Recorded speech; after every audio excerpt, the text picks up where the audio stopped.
everybody, I want to welcome you to our first iLearn class. My name is Richard. I am the iLounge manager on board, and we are going to talk about technology today. Now, I want to give you a baseline of where we're headed, where we're going, everything like that. We have 5 courses. Every C-Day heading to Lisbon, except the day before Lisbon. We're not going to be in here. But Lisbon morning, we arrive at 2 o'clock in Lisbon. We'll be here at the same time Lisbon morning, just so you know what's going on. But I want to give you my mentality. I want to let you know what's going on. Again, my name's Richard. I'm from the iLounge on Deck 6, but actually before the iLounge, I was from Apple in Cupertino. I guess that's the proper way to go saying things. But here's the thing. I know a lot of us in this room are Apple people, but I know there's some people who are not Apple people. Am I correct? We've got some Android people, there's some Windows people. Hopefully no BlackBerry users. Oh, Canadians, it's so cute. It's so true. Every BlackBerry user I've ever met is a Canadian. They still believe, for some reason. But the origins of this class are actually very interesting. The origins of this series of classes are very interesting because I work on a cruise ship. Where do you think people that work on a cruise ship go for vacation? On a cruise ship, you're right. They go on a cruise ship. So what's really cool is I usually made the decision in December of last year to go on the Celebrity Equinox. So on the Celebrity Equinox, this is my actual room key for the Celebrity Equinox. And what did I do? Not in uniform, not officially, not anything like that. I went around and I talked to people about technology. And that's the foundations of what we are going to be talking about. Here's the thing. My goal is not to teach you what you already know. I'm not going to bore you with what you already know. I'm going to teach you new and different things. And the theme for these 5 classes is the past, the present, and the future of technology. Now, here's the thing. I want everybody to be in at least the present. The bad news is, are most of you in the present already? Well, here's the thing. You said it, but the thing is, in the hospitality industry, you're never supposed to say the word no, so I have a button that says it for me. No. Say it. Because some of you think, oh, I'm so up to date, I'm so hip, I'm so cool, I have an AOL account. N-O. Oh, I'm so up to date, it's so secure, nobody can hack my email because I have a Yahoo account. No! Oh, well, I have a Hotmail account, which isn't Hotmail anymore, it's Outlook.com, because companies don't change their name when they're having no problems at all. No. Okay, cool. That's the basic concept. I want to get you all at least to the present by the end of the time we are meeting together. I'm going to get you to the present. But speaking about time, let's talk about time. Now, you'll notice that on my hands I wear 2 watches. Why do I wear 2 watches? Well, because I have 5 phones. I have 2 Android phones, 2 iPhones, and believe it or not, a Windows phone. No, not a BlackBerry. Sometimes when I need to hold my door open, though, I find an old BlackBerry I have in my room. When I stick it in the door jamb, it works fantastically. Oh, I love BlackBerry and hate it at the same time. But what I want to talk about is I want to talk about time. How many of you have the correct time on your devices now? And here's the loaded question. How did you get the correct time on your device? You probably went into settings and you changed the time manually an hour. Am I correct in that assumption? That is the exact wrong way to change the time on your device. And I'm going to give you a true story. There are people that come to me after every single transatlantic and they go, well, all my calendar is messed up and I'm adding appointments and they're 2 or 3 or 4 hours off. You should never manually change the time on your device. Now, what I did is I actually spent a half an hour or so actually researching this last night. Because what I had to do is I had to find places that were in the time zones that we were going to. And trust me, it's very hard to find places that are in time zones in the middle of the Atlantic Ocean. But I actually did find places. I scribbled them down in my own very poor handwriting. And what I want to do is I want to show you how to change the time on your device. Now this is the same whether it's an iPhone or an iPad or an Android. What you need to do is you need to go, or should I say, how to change the time on your device correctly. So you're going to go to settings on an iPhone or an iPad or an Android. And on an Android, you'll just scroll down to where it says date and time. On an iPhone or an iPad, you're going to hit general. and then you are going to hit date and time. Now, this is something we've probably done before. Let me turn it sideways so we can feel a little bit better. This is something that we've probably all done before. Here's the problem. What we did is we went to the time right there, and we manually rolled the time up or back 1 hour. You don't want to manually change the time. You want to manually change the location. It will not set itself automatically because our time on the ship is artificial. It's completely made up. We're just making the sunrise and sunset happen at the right time. We're not actually near these places the time's on, but I'm going to give you some ways to trick the time on your device. So right now we are at GMT minus 2, I believe we've gone to, and the location for that is Nuuk, Greenland. That's the only thing inside that time. N-U-U-K, Greenland. So where it says time zone, you're going to click right there and you're going to type in N-U-U-K, and you will get Nuuk, Greenland. On your iPhone, you do have general.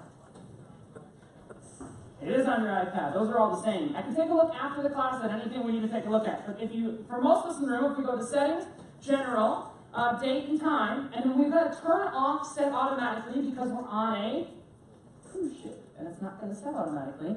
And we're going to type in the location Nuuk, Greenland. I want to type in N-U-K-K, but that's not it. It's N-U-U-K, Greenland. So I type in Nuuk, Greenland, and that's going to give me that 1 hour forward. I believe tonight we're going another...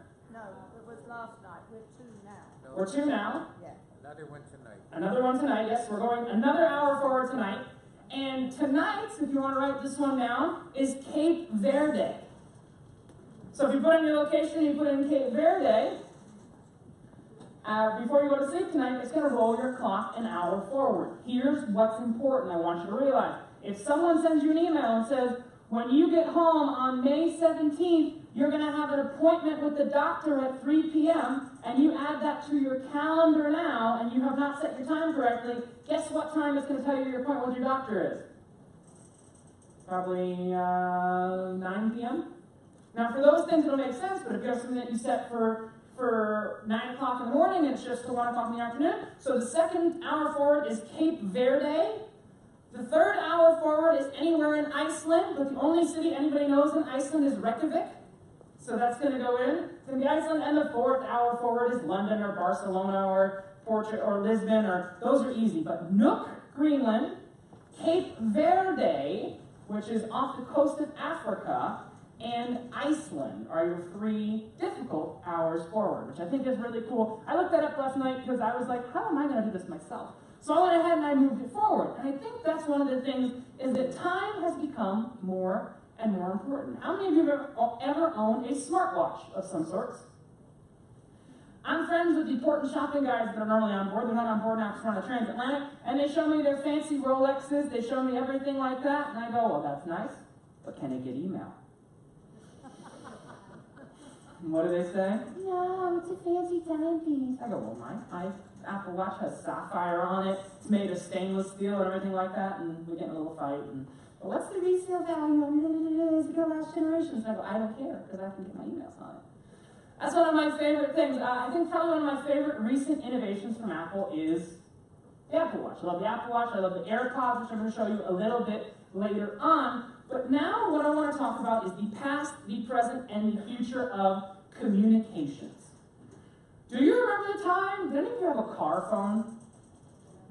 My dad had a car phone. It was this big chunky thing you put in the car, and it would take a diesel generator to run that car phone.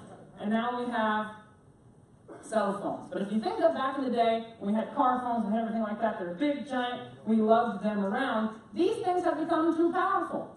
You do know that this phone in my hands right here is 10 times more powerful in computing power than the rocket that took the astronauts to the moon. Just to give you a little idea. The rocket that took the astronauts to the moon. It is more and more powerful every single year, but here's the problem. A lot of the communication stuff on it doesn't work. One of the worst and most criminal activities in the world, in my personal opinion, is this thing called roaming charges. It's one of the very good things, I'm not going to stir in politics, one of the very good things the European Union has done recently is they have made it almost illegal to charge roaming charges within the European Union. Is that going to happen in the States anytime soon? No. No? Well, if you have T-Mobile, I have T-Mobile. I don't get any roaming charges with T-Mobile. It's wonderful. I get free data all around the world, free texting all around the world, but you know what I can't do? I can't get service in my house in Miami. So, that's the factor of T-Mobile. Something very interesting happened yesterday. For the first time ever, Verizon, the largest cell phone company in America, lost customers. It is the beginning of the end for cell phone service. And I know you're all standing around thinking, hey, Rich, you're crazy. You want to hear. So let me tell you, as far as technology is concerned, I've only been wrong one time. And I don't count that being wrong because it got corrected. Lady comes to me a couple years ago. Anybody have an iPad on? Yeah. iPad? Pass me your iPad real quick. I'm going to steal your iPad. I'll give it back. Don't worry. I don't need a fingerprint. I don't need it. She comes to me with this size iPad, actually a little bit bigger of an iPad back in the day, and says, I would like a smaller iPad. Do you ever think they're going to make a smaller iPad? I looked at her right in the face and I said, I don't see the purpose of the smaller iPad. I think they're just going to go ahead and make the iPhones bigger, and I don't really see the purpose of the smaller iPad. If you ever come back and you have, this was 4 or 5 years ago, you ever come back and you have a smaller iPad, go ahead, show me your smaller iPad and I'll give you free internet for the whole cruise. So, this is before we had unlimited packages, so this was costly. So, I was like, I'll give you free internet for the entire cruise. So she comes back about 2.5 years ago with her little iPad mini up in my face and goes, I want free, I don't remember who she is, it was 5 years ago, I want free internet. I'm like, well, she's like, you made a deal that they'd never make a mini iPad, and if they ever made a mini iPad, you'd get free internet. And you know what? I'm a man of my word, and I gave it to her. I'm going to give you this back, because I just wanted to show the size of it. But here's the interesting thing. I counted myself wrong at that point in time. Do you know what Apple did about 3 weeks ago? It discontinued the mini iPad. Mini iPad's gone. Apple doesn't discontinue products. What they do is they take the older product and mark it down to clearance it out. So the iPad mini 4, 128 gig, has been marked down, which means it's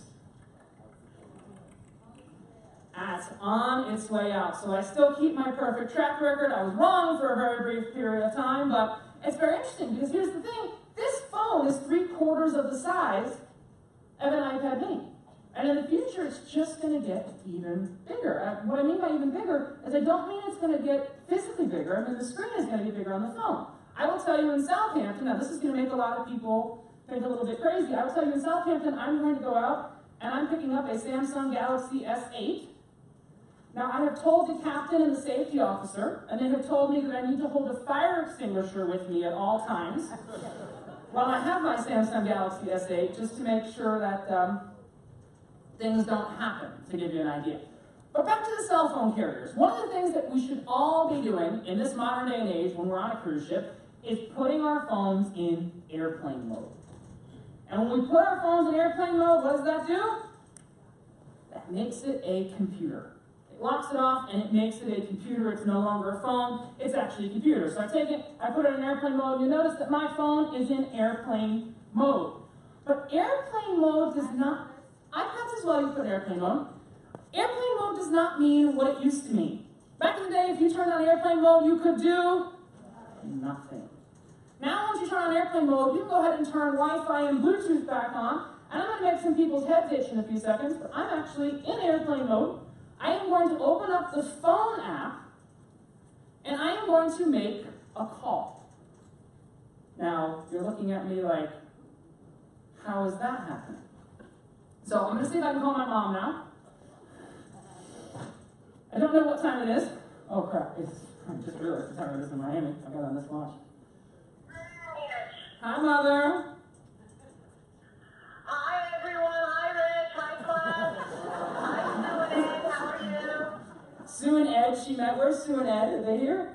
My mom met Sue and Ed. I remember, okay, Sue and Ed didn't even show up. Look at that. Oh, there's Sue and Ed. They're right there. Yeah, there's Ed. I see Ed. He's waving.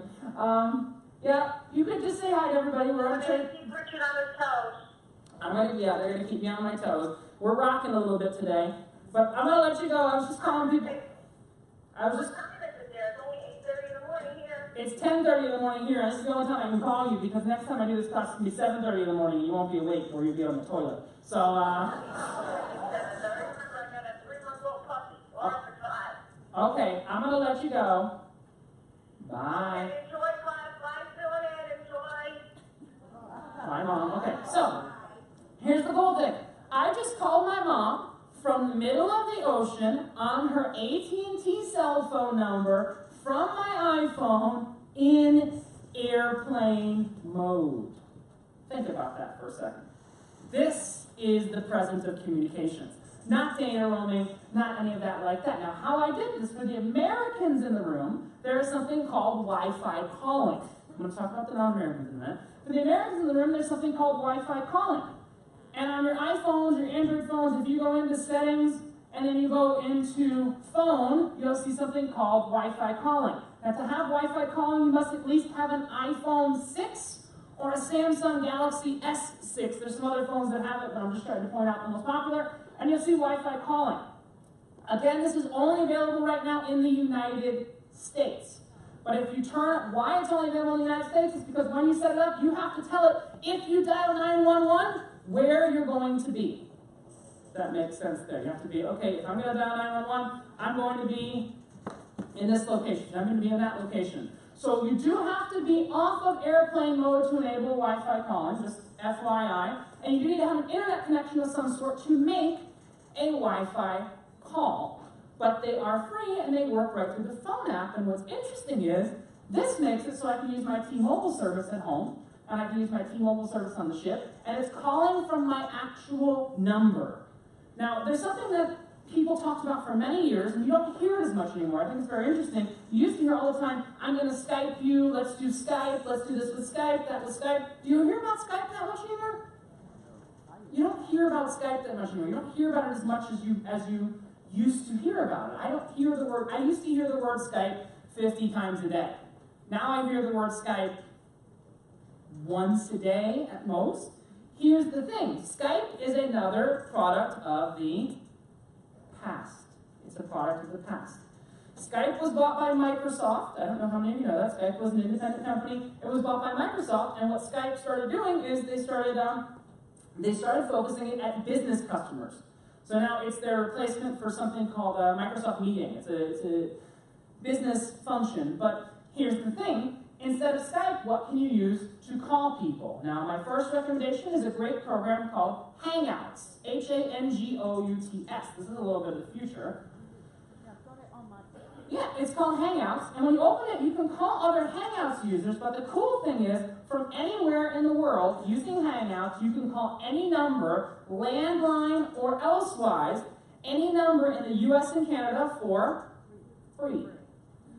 To use Hangouts, though, you need to have a Gmail account. A Gmail account is free, a Gmail account is not going to cost you anything, and a Gmail account will exist for far longer than an AOL or a Yahoo account. I'm going to scare some of you in this room right now. Trust me, I'm going to fix this later. By this summer, AOL and Yahoo will no longer exist. If you have AOL or Yahoo, pay attention to that. The last class we meet in here, the day we get into Lisbon, I'm going to show you how to set up a Gmail account, how to move everything over, and everything like that, which is what's really cool. So I'm going to show you how to do that. But I can use Google Hangouts. I'm not going to bother my mom again. But if I wanted to, I could go in and I could dial any number in the US and Canada for free from anywhere in the world. But if Skype has died, what's replaced it? And a lot of people will say FaceTime. That's not the right answer. Why that's not the right answer is FaceTime only works between Apple people. So what is the one communications platform that lets you send pictures and video and live video and everything like that between multiple people at a time? It is? WhatsApp. Well, you said another word. Now here's the thing. She said WhatsApp, and that is correct, but that's not the one I'm going to focus on. I'm going to tell you, WhatsApp is primarily very popular, don't take this the wrong way, in third world countries. This is the truth. This is what it was designed for. It was designed for South America. It was designed for Central America, in places that don't have great infrastructure. The grown-up version of WhatsApp, and it's the same company, a lot of people don't know that, is Facebook Messenger. WhatsApp is owned by Facebook. A lot of people probably don't know that. But WhatsApp's actually owned by Facebook, and you've got Facebook Messenger. And if I were to open Facebook Messenger, I don't know the last thing I sent on Facebook Messenger. Okay, cool. So I'm going to hit cool. I'm just taking my discussion with Rolando away. But I can go in, and I can actually have a message. I can write a message, I can do different things, or I can make a phone call or a video call directly from Facebook Messenger. And what you'll notice is my device stays on airplane mode. So not only can I make phone calls, video calls, send text messages, send pictures through Facebook Messenger while I'm on airplane mode, guess who's not involved in any way, shape, or form in this transaction? The cell phone carriers, are they? They're not involved in any way, shape, or form. So Facebook Messenger is something that completely replaces the cell phone carrier, and here's what's interesting. A lot of tech starts in the United States. Whether we want to agree on that or not, a lot of the big tech trends start in the United States. Every US carrier just brought back unlimited data. And then what do you think is happening with that now? They're all fighting to the bottom. They're all fighting each other on prices. The data is the same. Honestly, other than Sprint, the coverage is about the same between all the major carriers. And they're now fighting the bottom. What happens when people fight to the bottom? The prices go down, but then the prices go down so low that the infrastructure goes down and the company goes out of business. Here's the weird thing. Within 5 to 7 years, you will not have a cell phone carrier in the US anymore, and I would say within 10 years elsewhere in the world. Loaded question, who's going to become your cell phone carrier?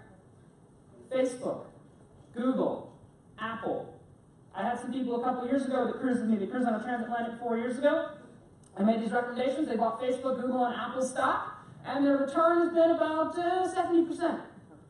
My hot stock tip right now is Tesla. That's my hot stock tip. Not for the cars. It's not about the cars. It's about the solar energy and the batteries. It's about that. It has nothing to do with the cars, even though I'm ordered a Tesla Model 3, but that's another story. For a completely different time. Now what do I have next? Okay. Translation. Remember Star Trek? Yep. I never watched it, but if you remember Star Trek, they had this thing called the communicator.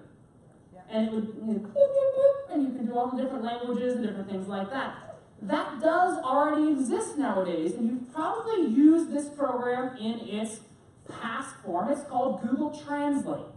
You've all heard of that before, right? Yep. Have any of you been, let me actually show you. Where's my Google Translate folder? I make a lot of folders. Google Translate. So I was in, any of you been to St. Petersburg before? Yeah. Nevsky Prospect? I went out to the Nevsky Prospect and I went to a very fancy establishment there. It's called Carl's Jr. And I ordered some chicken nuggets. And when I ordered the chicken nuggets, I asked for barbecue sauce. They gave me this package and the only thing in English was the word Heinz. I was like, that's not barbecue sauce. But then I took this apple I'm about to show you, I pointed it directly at the little thing that said Heinz, and in Russian it said barbecue sauce, and it actually translated it from Russian to English. Here's the coolest thing, without an internet connection. Then I went to another very famous Russian establishment called, yeah, we all know that says Cinnabon, but do any of you know what that says underneath? No.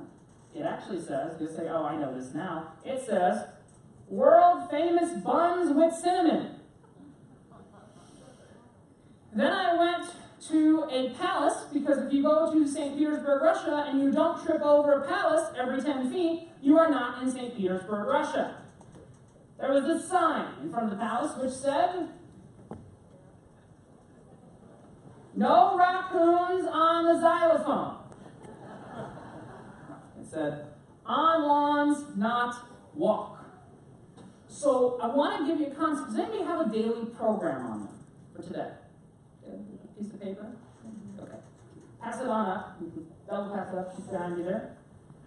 So imagine that this daily program is a menu. Now when I go out in port, the first thing I don't do is I don't eat at a restaurant that has English menus. Why that is that is what we call tourist food. You don't want to eat that. But I go to places that have menus in other languages, and you know what I would order for many years? I would order either lasagna or schnitzel. Because those don't have any translations.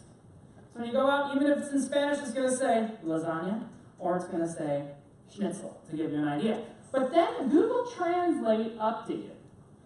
And what Google Translate updated to do is it updated so now it actually includes a visual look at things. Now this is an English daily program. It says Celebrity Cruises right there on the back. But if I were to take my phone, open Google Translate, open this little camera right here, it now says, Celebridad Cruceros.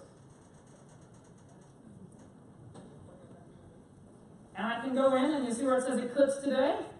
It now says Eclipse hoy, o dia, and it's completely translated into Spanish. That's what's really cool. So I've actually completely translated it from English to Spanish just by pointing my camera at it to give you an idea. So I'm going to pass that back so you can see. Are these all apps? These are all apps, yes. These are all apps that are available.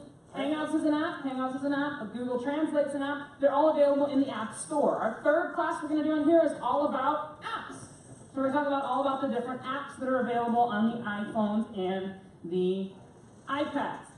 Now, here's another thing that's changed. Anybody in this room have an iPhone 7? If you have an iPhone 7, or you're going to get any future iPhone, you may have a pair of headphones. And you'll go, okay, I've got my pair of headphones, got my fancy pair of Beats right here, and I got my headphone, and I want to take it, and I want to plug it into the headphone jack, right?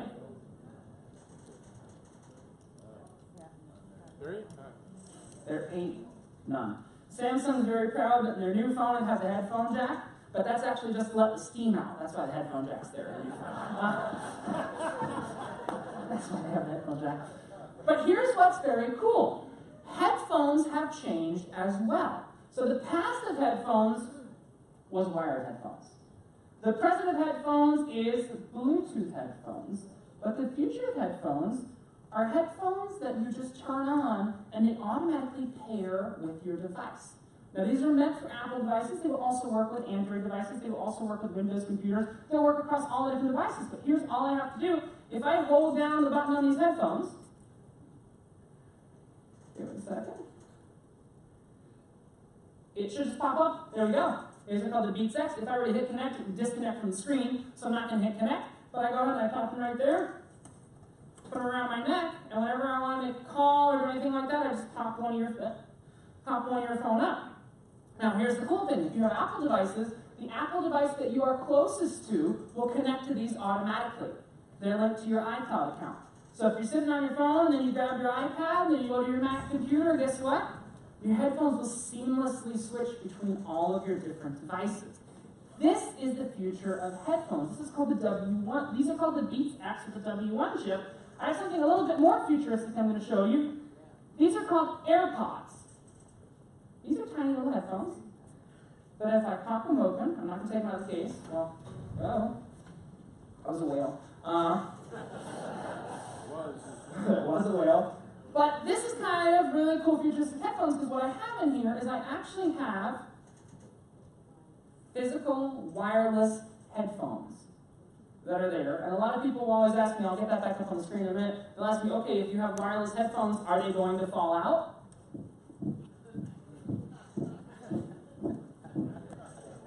Don't think so. So I'm going to put these back in here so I can get back up on the screen, but they're not going to go ahead and fall out. Now, there is one more pair of headphones that I want to talk to you about, which is kind of really crazy future of headphones. To give you a little idea, let me turn all these off because they're getting weird with me. The really crazy future of headphones, what if you had headphones that just went on your head but didn't actually cover your ears? So this is not something I would advise purchasing yet, what I'm showing you, because they're not quite there yet. These are called bone conduction headphones. And what they do is they vibrate your skull. So you put them right here, and you'll notice they're not covering my ears in any way, shape, or form, and they vibrate my skull. But here's the cool thing. I can listen to music while talking to somebody else. So I can actually listen to music while talking to somebody else. I can listen to my podcast. And these are actually, from a legal standpoint, the only headphones that crew members are allowed to wear on board, and I have the only pair of them. Why that is we're not allowed to wear headphones in both of our ears. You notice if you see a crew member in the gym, they're only wearing headphones in one ear. It's not because they're talking to the cute girl that's running 2 treadmills down. It's because we need to be able to hear the emergency signal.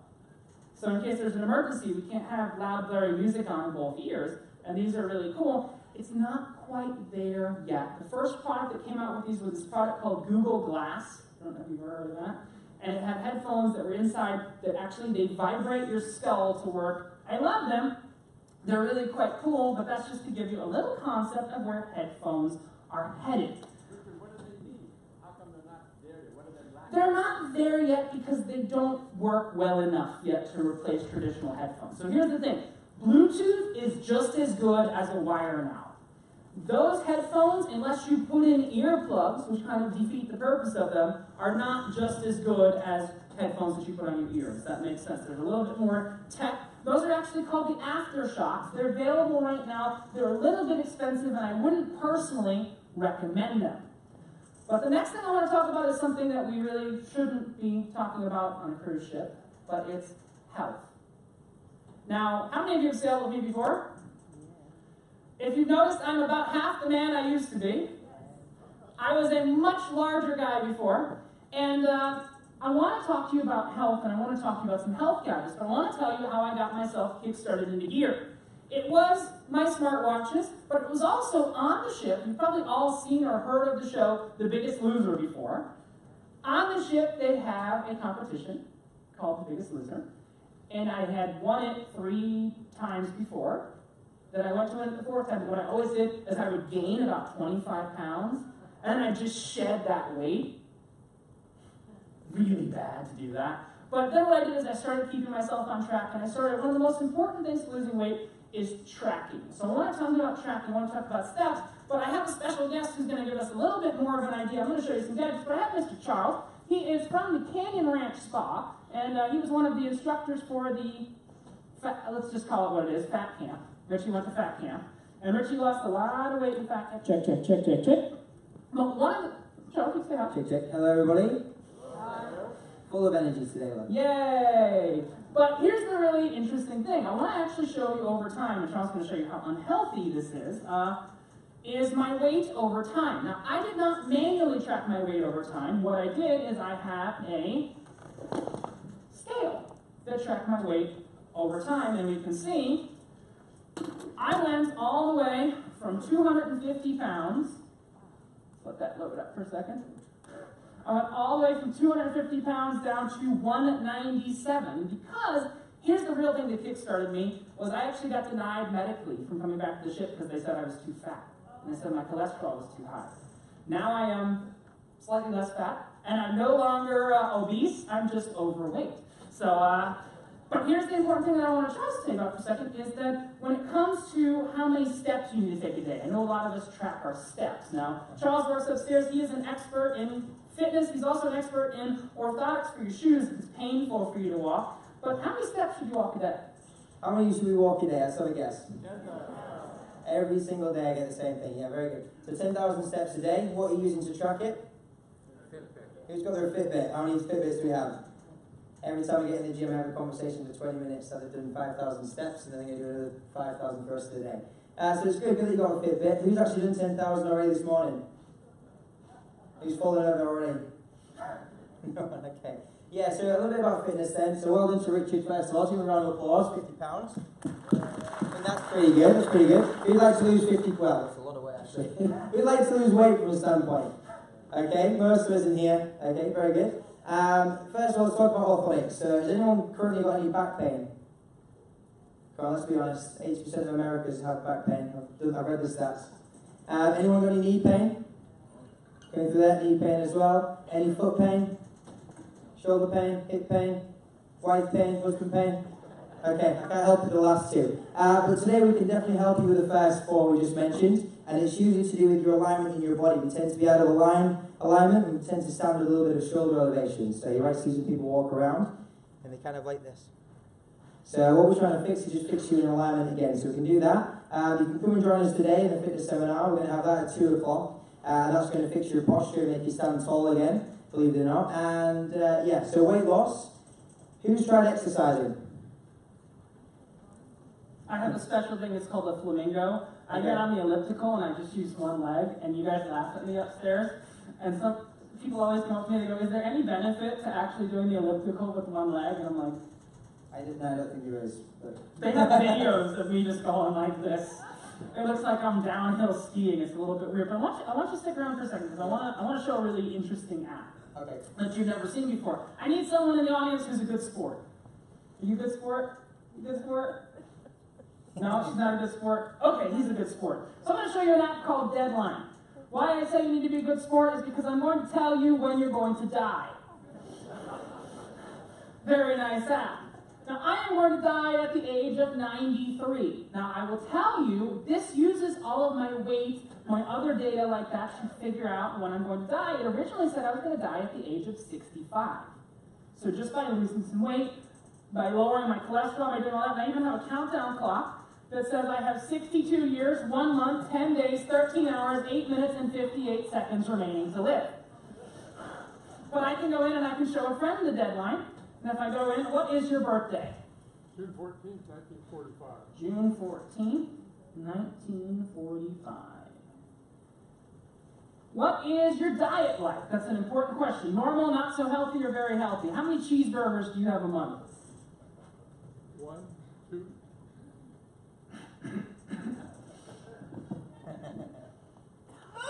Okay. 1, 2, somewhere around there. We'll say the diet's normal. Do you smoke? No.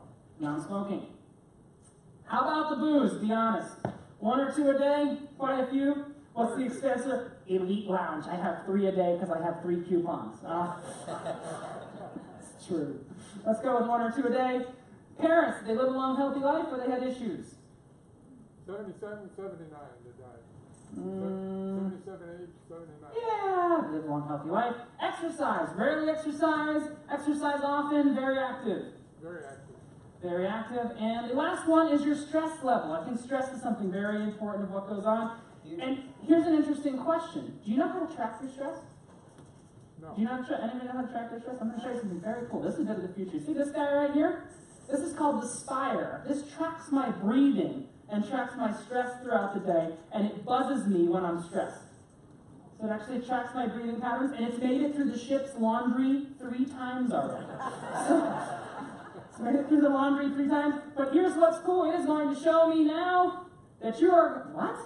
You're going to live to be around 140 years old? Wow. That's impressive. That's impressive. But here's the cool thing. I can send you a card that says, Happy Holidays, you're going to die by 140. Happy New Year, better enjoy it, you just got 68 more left. Happy Hanukkah, you got only 68 more candles on your menorah.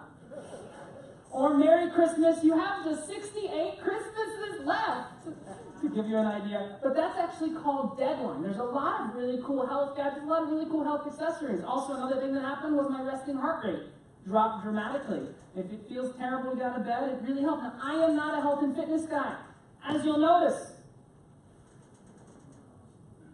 I can still make myself look 4 or 5 months pregnant, to give you an idea. But I did just move down. I had my pants used to be 40, and now my pants are 34. And what I've used is I've used all kinds of tracking and tech and different things like that we'll get into a bit later to actually track what's going on. So we're going to say goodbye to Mr. Charles. You have a seminar at 2 o'clock, you said? Yeah, and then the weight loss one, Secrets to a Flatter Stomach, will be at 11, and that'll be up in Sky A. Yeah, Okay, so thank you, cool. everybody. That's Mr. Charles. He's from the Canyon Ranch Spa Club, and I wanted to bring him along to talk now. All right.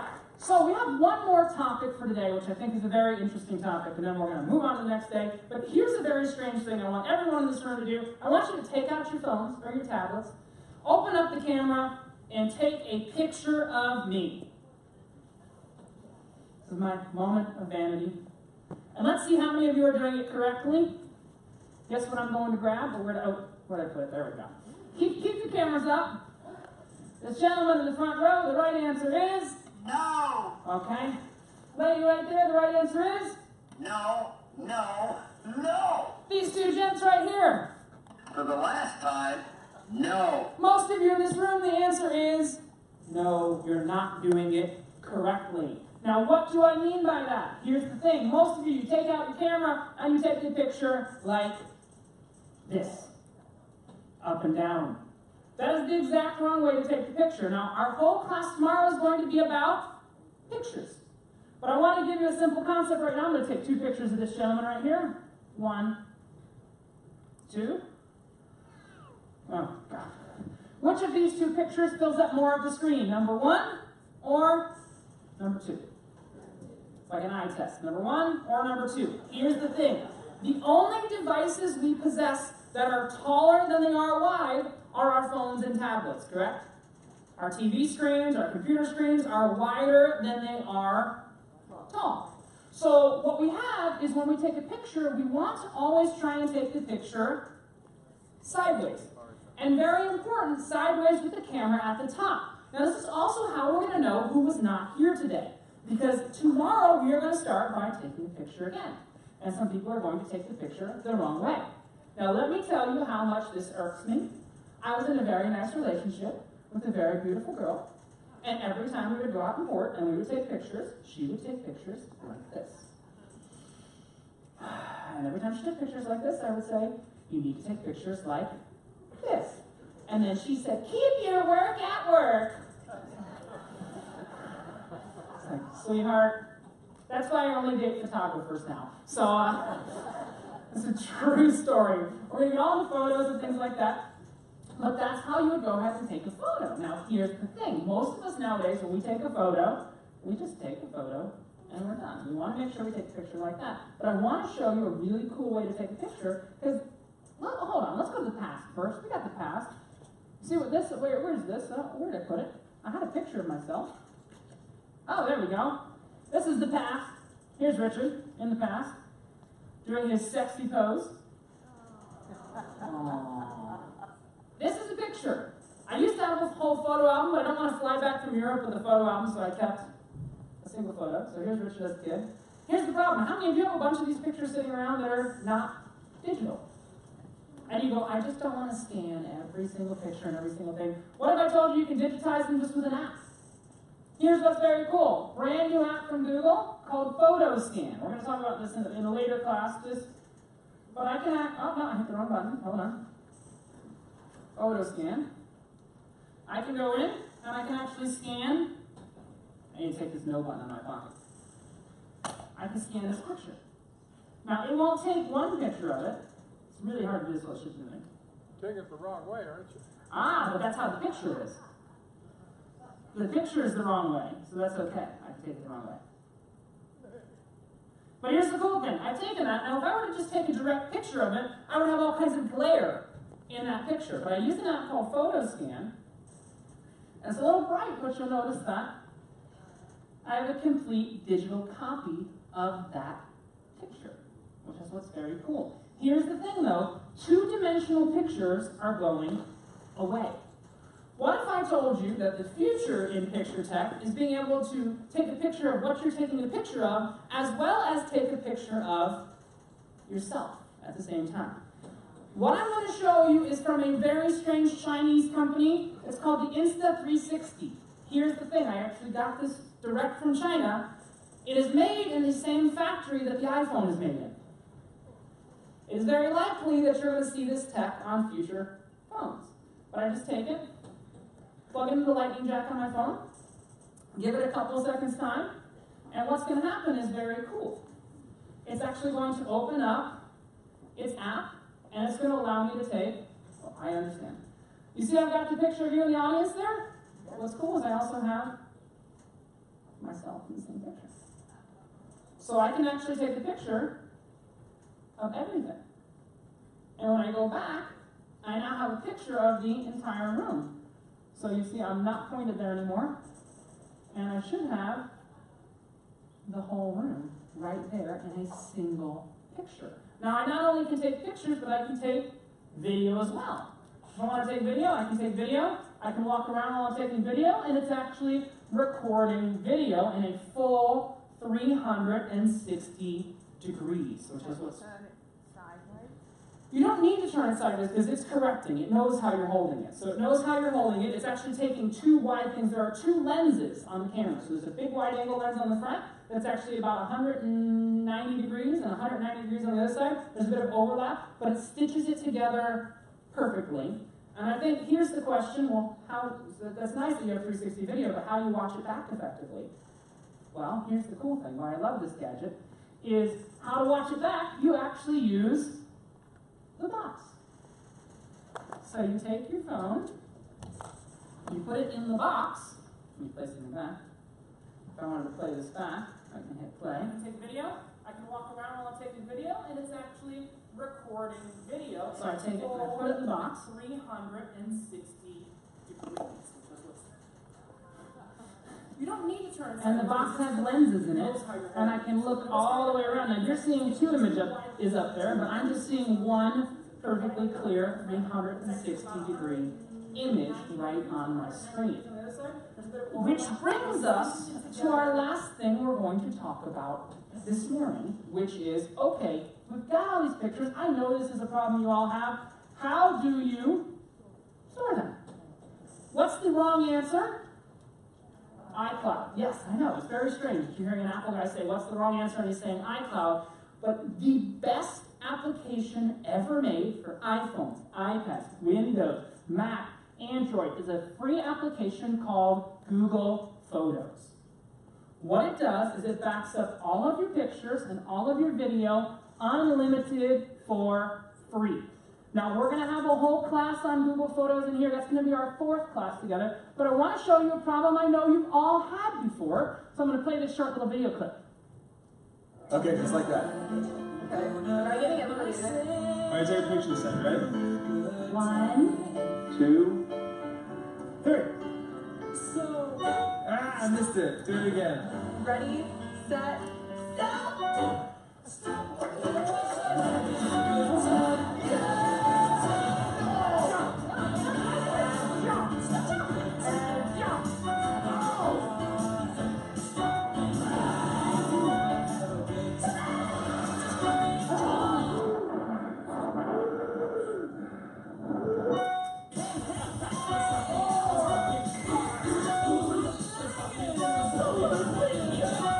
Oh, Laura's holding up the Leaning Tower of Pisa all by her. Dang it! Take as many photos as you want without running out of space. Introducing Free Up Space. Never run out of storage again with Google Photos. So it's called Google Photos, and it's a free application that works across iPhones and iPads and Androids and Windows and Mac. It backs up all of your photos and videos across all of your devices, unlimited for free. It is the best piece of software ever used, and just to show you, this has all of my pictures. So these are my pictures from yesterday, and then I've got my pictures from the day before, and I have 573,000 pictures and videos, pretty much the last 20 years backed up. If I wanted to find a picture of me and Leslie, which is my sister, as children on a ship, I could type in Richard and Leslie children ship, and I will get out of 500,000 pictures the one picture from 1997, August 5th, 1997, of me and my sister as children on the Celebrity Century. Think about that for a second. Think how powerful it is. Someone give me something completely random, though, that I might have taken a picture with. I don't mind. Anything. I'm listening. Giraffe. A what? Giraffe. Giraffe. Okay. Now, here's the question. I'm what they call a millennial. We don't do spelling, so, G-R-A-F-F-E? Yeah? Cool. So, giraffe, and this is not searching Google, this is searching my own photos library, and it has found pictures of giraffes over time. I'll tell you one cool thing. In Lisbon, there's a great place called Nostra Italia that has ice cream. Now, how do I know about that? Because I go there every single time, so I can go Richard, Lisbon. No, I have to spell Lisbon correctly. Ice cream. Richard, Lisbon ice cream, and it's going to show you the pictures of Richard in Lisbon eating ice cream. That's called the Copacabana. That's called the Copa Kiwi. And that's called the Richard's Really Fat. Richard, did you have to? Aha! All I had to do was tell it who Richard was. The rest it figured out on its own. That's what's really cool. Now, here's the thing. This is what we call a teaser. I'm going to be showing you all Google Photos in our 4th class together. It's all about Google Photos. That is how important of a class that I think Google Photos is. So it's very, very cool when you're talking about Google Photos. I want to let you know one last thing before we leave today. Something we have that's starting today. It's starting at 1 p.m. Let me view, let me zoom. We have starting at 1 p.m. we have our iLearn VIP classes. Let me zoom in just a bit. View. Zoom. I'm trying to remember how to do this. Oh, that works. There you go. Command and.